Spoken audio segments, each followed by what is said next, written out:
Каким образом признание Беларуси оккупированной территории может помочь остановить российскую агрессию? Второй месяц в центре Европы идет кровопролитная война. 24 февраля Россия напала на Украину, и одним из ключевых плацдармов для нападения стала территория Беларуси. Уже в ходе активных военных действий 16 марта Народное антикризисное управление выступило с официальным заявлением, в котором констатировало: Республика Беларусь находится под российской оккупацией, а режим Лукашенко является марионеточным правительством, полностью подконтрольным Кремлю. 17 марта аналогичную позицию озвучила Светлана Тихановская во время выступления в Совете ООН по правам человека в Женеве. Беларусь необходимо признать временно оккупированной территорией. Такова единая позиция белорусских демократических сил.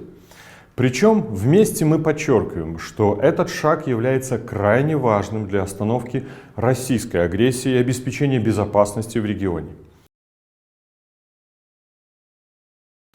Именно с началом войны против Украины стало очевидно, что режим белорусского диктатора Лукашенко утратил контроль над территорией Беларуси, которая является важнейшим признаком суверенитета любого государства.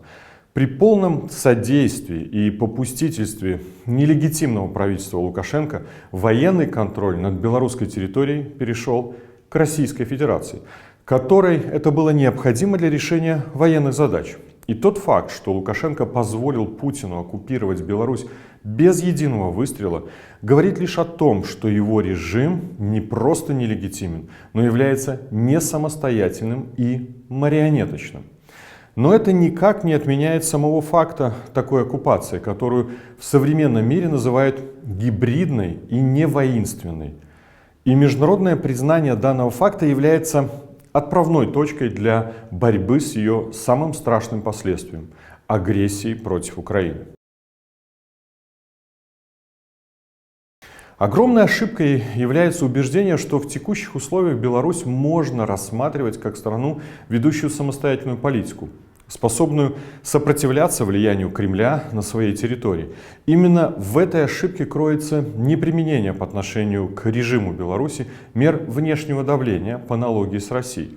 Санкции, применяемые к режиму сегодня, на порядок слабее, что уже привело к появлению белорусского офшора, который позволяет Кремлю частично обходить введенные санкции, а его марионетки Лукашенко фактически зарабатывать на войне.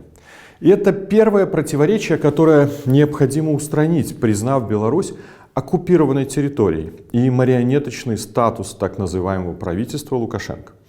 Применяя санкции в отношении России и режима Беларуси, необходимо прекратить рассматривать обе страны в отрыве друг от друга и признать тот факт, что экономика Беларуси сегодня точно так же работает на войну, как экономика России, и обеспечивает существование марионеточного правительства Лукашенко, которое предоставило и продолжает предоставлять Путину ключевой плацдарм для ведения войны с Украиной, а также возможность частично обходить введенные против России санкции.